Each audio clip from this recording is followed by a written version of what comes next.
Hello बच्चा लोगों, कैसे हो? बढ़िया। चलिए, मेरा नाम है अलकिस सर फ्रॉम आराध्य क्लासेस सिटी एम अहमदाबाद। दोस्तों, आज हम 12th इंग्लिश पढ़ने वाले बच्चों के लिए फिजिक्स में जो लेक्चर नंबर 6 लेके आए हैं, चैप्टर 8 का। टन टन टन टन टन टन तालिया देवियो सज्जनों।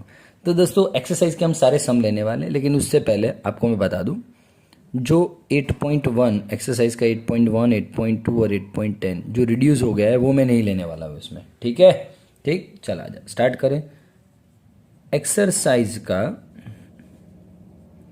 8.3 स्टार्ट करते हैं। बहुत छोटे छोटे क्वेश्चन है दोस्तों, बहुत ही छोटे छोटे। जैसे कि दोस्तों मुझे बताया गया है कि एक 10⁻⁻10 मीटर लैम्बडा है किसका? एक्स रेज का। और एक है जैसे कि समझना, रेड लाइट है, चल रेड लाइट है, उसका कुछ मुझे लैम्बडा दिया गया है।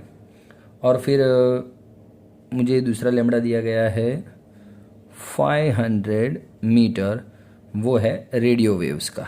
ठीक है? तो इन सब का लैम्बडा दिया है और कहा है इन तीनों का कौन सा एक फिजिकल क्वांटिटी सेम होगा। चल बता। ठीक है? अरे यार सर, तो है कि all given radiation have equal speed. All given radiations have equal speed in vacuum. तो दोस्तों, वैक्यूम में उनका स्पीड इक्वल होता है। कितना होता है? लाइट के स्पीड जितना होता है। तो ये क्वांटिटी उनका सेम रहेगा। ठीक है? बस हो गया, फिनिश्ड। मजे कर। अरे इतना ही पूछा है, क्यों टेंशन लेता है। एक्सरसाइज 8.4 दोस्तों, ये थोड़ा अटपटा क्वेश्चन है लेकिन मजा आएगा। देख, मैं पढ़ रहा हूँ खाली क्वेश्चंस आपको, आप पास में बुक लेके बैठिएगा तो आपको मजा आएगा। A plane electromagnetic wave travels in vacuum along Z direction.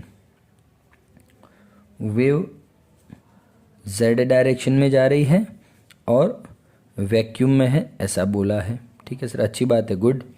ठीक, अब बोला है what can you say about the direction of its electric and magnetic field vectors. आप इलेक्ट्रिक फील्ड के डायरेक्शन और मैग्नेटिक फील्ड के डायरेक्शन के बारे में क्या बोल सकते हो, ऐसा मुझे पूछा है। तो चलिए पहले इतना क्वेश्चन सॉल्व करते हैं, बाद में बाकी आगे पढ़ेंगे। आगे क्वेश्चन अभी बाकी रखा है, इतना पहले पढ़।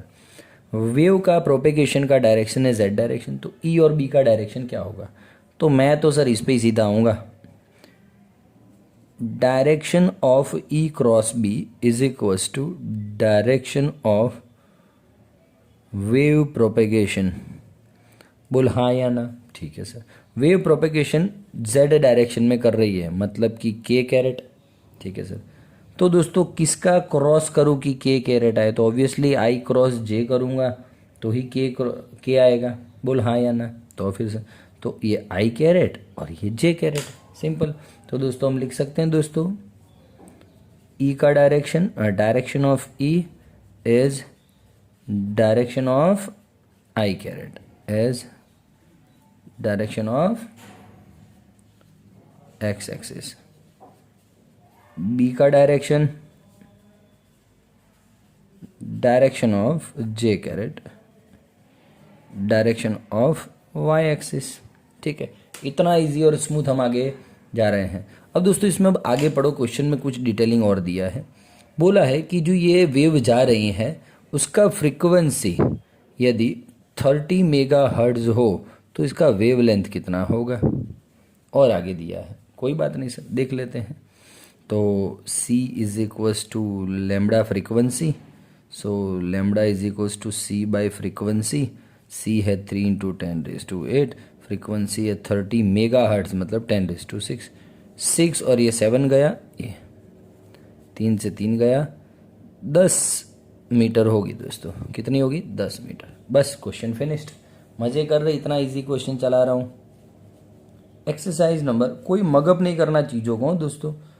स्टार्टिंग से वीडियोस देखे होंगे ना आपने मेरे, वो थियरी में बहुत अच्छे तगड़े कॉन्सेप्ट लेता हूँ दोस्तों, जिससे आपको सम तो ऐसे ही सॉल्व हो जाएगा। ठीक है ना? देखो जैसे कि अभी क्वेश्चन है, एक रेडियो है, a radio can tune in to any station in the 7.5 megahertz, आपकी बुक में ये दिया है, टू 12 मेगा हर्ट्ज बैंड। इतने फ्रीक्वेंसी में वो आगे पीछे हो सकता है ना, ट्यून हो सकता है। तो ये फ्रीक्वेंसी का मिनिमम रेंज हो गया और ये फ्रीक्वेंसी का मैक्सिमम रेंज हो गया। मिनिमम मैक्सिमम, बस इस रेंज में ही आपका रेडियो ट्यून होगा। ठीक है, तो what is the corresponding wavelength band? Frequency का बैंड दे रखा है, फ्रीक्वेंसी बैंड समझता है, आगे चैप्टर 10 में आएगा दोस्तों ऑप्टिक्स में। ये पूरा फ्रीक्वेंसी का एक बैंड होता है दोस्तों, ठीक है ना।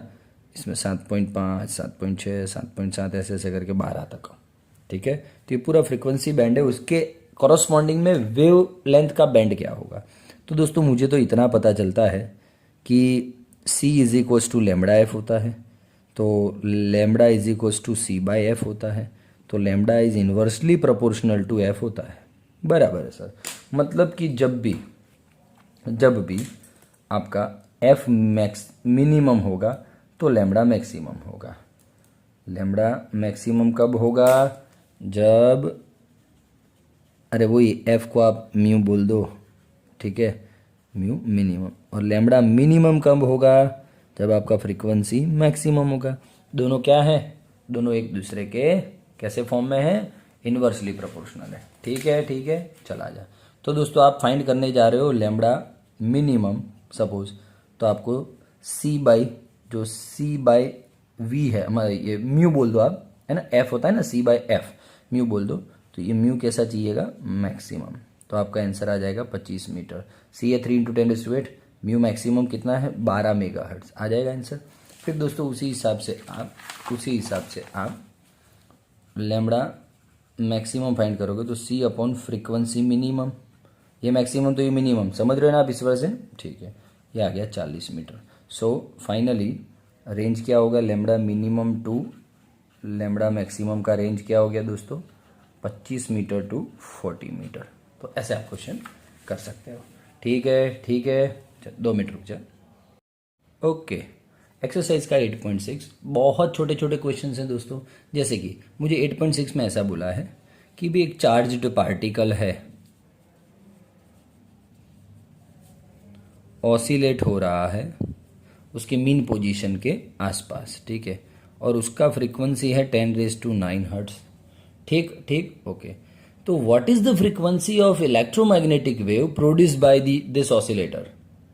हो द चार्ज पार्टिकल जो ऑसिलेट हो रहा है उसका फ्रीक्वेंसी इतना है, और उसके कारण जो वेवलेंथ बन रहा है, मतलब जो इलेक्ट्रोमैग्नेटिक वेव बन रहा है उसका फ्रीक्वेंसी कितना? सर सेम है ना, मेरा लेक्चर 1 देख लेना, लेक्चर 1 में मैंने बोला है। ठीक है, चल पत गया, अरे क्वेश्चन पत गया। एक्सरसाइज 8.7, ओके 8.7 में क्या बोल रहे हैं दोस्तों, ध्यान से सुनना। ऐसा बोला है कि मैग्नेटिक फील्ड का एम्पलीट्यूड ऑफ मैग्नेटिक फील्ड आपको दिया है, मतलब B0 मैक्सिमम मैग्नेटिक फील्ड दिया है 510 nano tesla, 510 10⁻⁹ tesla. Is it clear? Okay. तो दोस्तों बोला है find out the amplitude of electric field, मतलब E0। तो सिंपल है रे, सिंपल है, E0 by B0 is equals to c. मैंने लेक्चर 2 में पढ़ाया हुआ है ये, ठीक है। तो E0 is equals to B0 into c, ठीक है, B0 इंटू सी, 510 इंटू 10⁻⁹, सी है 3 इंटू 10⁸ 10 की 8 और ये की 9 और ये उड़ गया, तो लगभग 153 आता है वोल्ट पर मीटर। ठीक है, बुल डन है, बस फिनिश्ड है, मजे कर, ठीक है। ओके, अब दोस्तों मैं ले रहा हूं एक्सरसाइज का 8.8, एक्सरसाइज का 8.8। ध्यान से सुनना, बहुत ही मोस्ट IMP क्वेश्चन है दोस्तों, तगड़ा क्वेश्चन है, ठीक है। चला जाए एक्सरसाइज का 8.8 कैसे सॉल्व करेंगे। हमें दिया है इलेक्ट्रिक फील्ड का मैक्सिमम वैल्यू, ये दिया है 120, और फ्रीक्वेंसी दिया है 50 मेगाहर्ट्ज, ठीक है, मतलब 50 इंटू 10⁶ हर्ट्ज, ठीक है, ठीक है। तो दोस्तों क्या फाइंड करना है, देखो B0, फिर ये ओमेगा के और लेमड़ा फाइंड करना है। E एंड B का एक्सप्रेशन फाइंड करो, इतनी चीज़ें फाइंड करनी है। बहुत इजी क्वेश्चन है, बहुत इजी है। चला जाए, अब स्टार्ट करें। E0 दे रखा है तो B0 तो आ ही जाएगा। चल भी पहले ये से शुरुआत करते हैं, इनमें ये फाइंड करना है। E0 by B0 is equals to C। तो finally B0 is equals to E0 by C। ठीक है, तो आंसर क्या आएगा? E0 है 120, C है 3 इंटू 10⁻8। तो फाइनली B0 का आंसर आपको मिलेगा 4 इंटू 10⁻⁻7 टेस्ला। बोल क्लियर है कि नहीं क्लियर है? बहुत क्लियर है सर, है ना दोस्तों। दूसरा है ओमेगा फाइंड करना है। Omega is equals to 2 pi frequency. अब दोस्तों 2 इंटू 3.14 फ्रीक्वेंसी ये रहा 50 इंटू 10⁻6। तो आपका ओमेगा का आंसर आएगा 3.14 इंटू 10⁻8 रेडियन पर सेकेंड। कॉन्ग्रेचुलेशन दोस्तों, इतना इजी काम हो रहा है, टेंशन नहीं है। चला जा। अब दोस्तों के फाइंड करना है। आपके पास बहुत सारे ऑप्शन हैं। पहले आप लेमड़ा फाइंड कर लो। लेमड़ा कैसे फाइंड करोगे? लेमड़ा के ऑप्शन है C by frequency. Lambda find करके फिर K is equals to 2 pi by lambda. ठीक है, बहुत सारे ऑप्शन हैं, हम किस हिसाब से जाते हैं हमको देखना है। ठीक है, चल के फाइंड करने का बोल रहे हैं दोस्त, तो मैं ओमेगा बाई के इज इक्वल्स टू C जानता हूँ, मैं लेक्चर 2 में बोला हुआ है। ठीक है, तो दोस्तों finally K is equals to omega by C। Omega है 3.14 इंटू 10⁻8, 3.14 10⁻8, और ये है 3 इंटू 10⁻8 जुपाक। तो के का वैल्यू आ गया दोस्तों 1.047, मतलब कि 1.05 रेडियन पर मीटर। ठीक है, अब दोस्तों आपको लेमड़ा फाइंड करना है। तो lambda is equals to 2 pi by K भी आप कर सकते हैं, और lambda is equals to C by mu भी आप ले सकते हो। लेमड़ा बराबर C अपॉन फ्रीक्वेंसी भी आप ले सकते हो, जिससे लोग आपका आंसर आएगा 6 मीटर। ठीक है, क्लियर है। अब दोस्तों हालत ख़राब होने वाली है इस क्वेश्चन में। इस क्वेश्चन में आपकी हालत ख़राब होने वाली है। Be expression for E and B। तो मैं तो सीधा खुश हो गया और E is equals to E0 sine KX minus omega T. मैं तो ऐसा लिखने भी लग गया था, बोल सही में। फिर मुझे किसी ने बताया, ओ भैया शांति रखो, E0 किधर है? तो मैंने कहा ए भाई शांति रख, ये रहा। किसी ने बोला ए चल ठीक है, के किधर है? ओ शांति रख, के ये रहा। ओमेगा किधर है? चले चुप रहे, ओमेगा इधर है। तो मेरे पास सब था तो मैंने रख दिया। 120 साइन के कितना 1.05 x 3.14 इंटू 10⁻8 t। फिर थोड़ा दोस्तों मैं बोलती मेरी बंद हो गई थोड़ी, क्यों पता है? बोला डायरेक्शन क्या है रे, डायरेक्शन लिख, है ना। फिर मेरे पास तो सारे आंसर थे, मैंने कहा रुक रे शांति रख। मान ले कि भाई वो वेव, हाँ मैं के एक्स माइनस ओमेगा टी लिख रहा हूँ, तो मान ले वेव एक्स डायरेक्शन में जा रही है। तो तू बता दोस्त, ई क्रॉस बी का डायरेक्शन मतलब वेव का डायरेक्शन, वेव प्रोपेगेशन का डायरेक्शन। वेव एक्स डायरेक्शन में जा रही मतलब आई कैरेट। अब इस आई कैरेट को बनाने के लिए मुझे जे क्रॉस के तो करना पड़ेगा, जे क्रॉस के तो करना पड़ेगा दोस्तों। तो ई आ गया जे कैरेट में, मतलब ई का डायरेक्शन कौन सा हुआ? वाई, यहाँ पे वाई। ठीक है, और बी का डायरेक्शन कौन सा हुआ? जेड। ठीक है, तो B is equals to B0 sine K X minus omega T. आप यहाँ पे जे कैरेट लिख सकते हो। ठीक है, B0 कितना 4 इंटू 10⁻⁻7 साइन के कितना 1.05 x, ओमेगा कितना 3.14 इंटू 10⁻8 t, और यहाँ पे आप के कैरेट और यहाँ पे BZ लिख सकते हो। दोनों का एक्सप्रेशन क्लियर है, ये बात समझ में आए आपको? इस पर से आप लोगे ना। मुझे दिया नहीं था कि भी वेव कहाँ जा रही है क्या जा रही है, तो मैंने ऑब्वियसली इन जनरल क्या लेता हूँ, एक्स डायरेक्शन में जा रही है, क्योंकि हम फॉर्मूला क्या यूज़ करते हैं? के X minus omega T. X use करते हैं तो वेव प्रोपेगेशन एक्स डायरेक्शन लेता हूँ, और माइनस है तो वेव प्लस एक्स डायरेक्शन में जा रही है। सिंपल है। तो ये रहा वेव एक्स डायरेक्शन में, तो ये जे क्रॉस के ही करूँगा ना तभी आएगा। ठीक है, तो ये ई हो गया जे क्रॉस जे वेक्टर मतलब कि जेड डायरेक्शन, और ये अरे सॉरी वाई डायरेक्शन, और ये जेड डायरेक्शन। क्लियर हो रहा है? बोल क्लियर है, क्लियर है। चल ठीक है, 2 मिनट रुक जा, पेज चेंज करता हूँ। ओके दोस्तों, एक्सरसाइज का 8.9 लास्ट सम है दोस्तों, लास्ट सम है। बहुत ही मस्त बात है कि आप टेक्स्ट बुक लेके बैठो, देखो पढ़ो क्या बोल रहा है वो, ध्यान से सुनिएगा। हमने जो स्पेक्ट्रम में जितने बॉक्सेस बनाए थे, मतलब जितनी रे देखी थी, गाड़ी, XUV, इन माई रेंज, ये थी ना सारी की सारी, gamma rays, X rays, ultraviolet, visible, infrared, micro, radio, इस सब का एनर्जी फाइंड करो, एनर्जी कितना होता है, और इन सब का सोर्स फाइंड करो कि सोर्स क्या होता है, मतलब सोर्स लिखो। ये दो चीज़ें बोली है सर। एनर्जी तो हमारे लिए पहली बार आई है।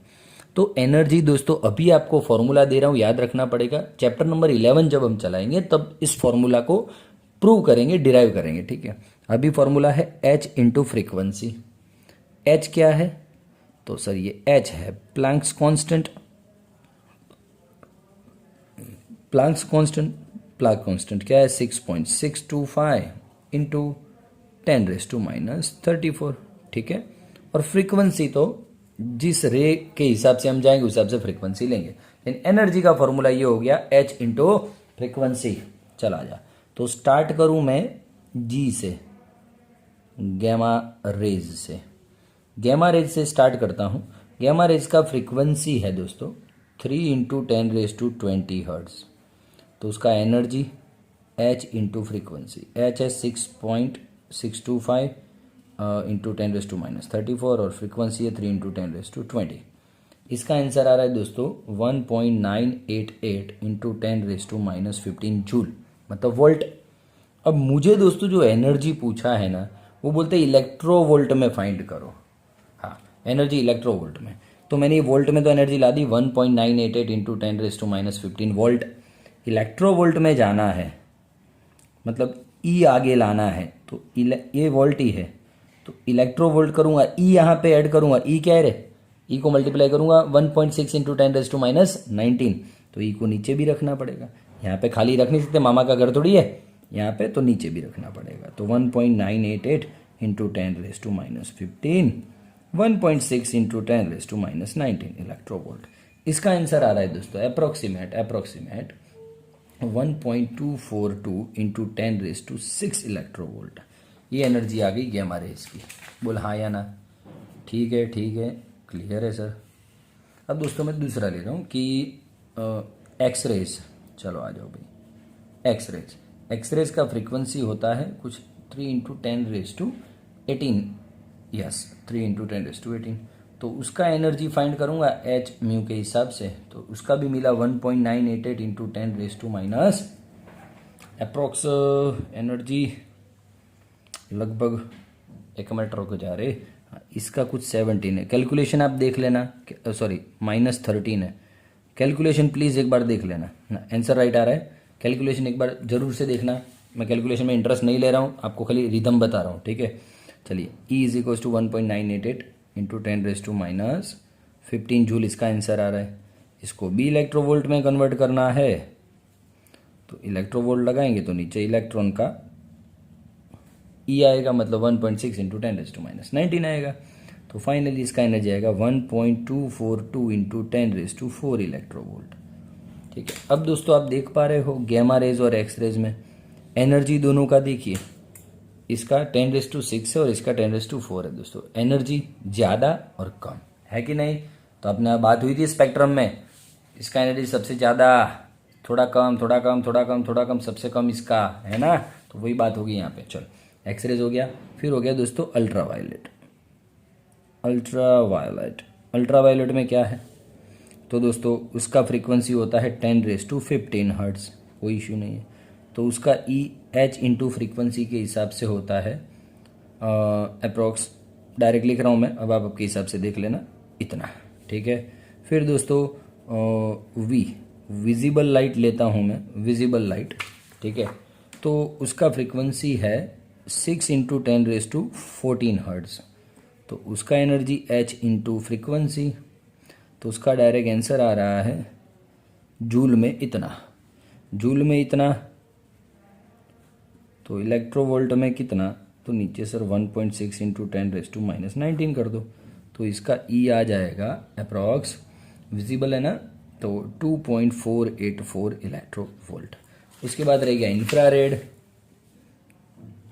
उसके बाद रह गया इंफ्रारेड। तो इंफ्रारेड का ई है 4.144 इंटू 10⁻² इलेक्ट्रोवोल्ट। है ना, आपके हिसाब से आप ये देख लेना सब। फिर सॉरी, ये चौथा, ये पांचवा और ये छठा, रेडियो वेव्स, माइक्रोवेव्स, ये मैं सारा होमवर्क में दे रहा हूँ, आप देख लेना, ठीक है। मुझे इलेक्ट्रोवोल्ट में एनर्जी आ गई। लो दोस्तों, सोर्स भी पूछा है मुझे, तो सोर्स तो हमने लिखे हुए थे सर, यस, लेक्चर नंबर 4 में शायद, है ना, मैंने जब सोर्स, यूजेस, उसके क्या डेंजरस हैं, फ्रीक्वेंसी, लेमड़ा, सब एक थियरी में समझाया, आगे वाली थियरी में है, तो उसमें से आप देख लेना उसके सोर्स क्या है। फिर भी लिखने हो तो आप लिख लीजिए फटाफट, गामा रेज का सोर्स क्या है। तो दोस्तों ये है ना एक्साइटेड रेडियो एक्टिव न्यूक्लियस में से आता है, ठीक है। एक्सरेज में सर हाई स्पीड वाला हाई एनर्जी वाला इलेक्ट्रॉन किसी मेटल को जाके बॉम्बार्ड होता है तो एक्सरेज का जन्म होता है ना। इसी हिसाब से अल्ट्रावायलेट का सन लिख सकते हो आप, कोई इशू नहीं है। सारे मैंने आपको लिखवाए हैं दोस्तों उस थियरी में ना, लास्ट लेक्चर नंबर 4 है शायद। इसका क्या है इंफ्रारेड, तो इसका है हीट सोर्स, कुछ भी गर्म चीज़ हो वो, या एटम्स हैं उसमें से ये निकलते हैं, ठीक है। तो सोर्स आप आपके हिसाब से देख लीजिएगा, ठीक। मैं आशा करता हूँ आपको ये पूरा क्लियर हुआ होगा, है ना। ये मुझ पे उतार रहा, चैप्टर 11 में जब आप आओगे तो मैं आपको प्रूव करवाऊँगा कि ये कैसे आया, ठीक है। चल, थैंक यू।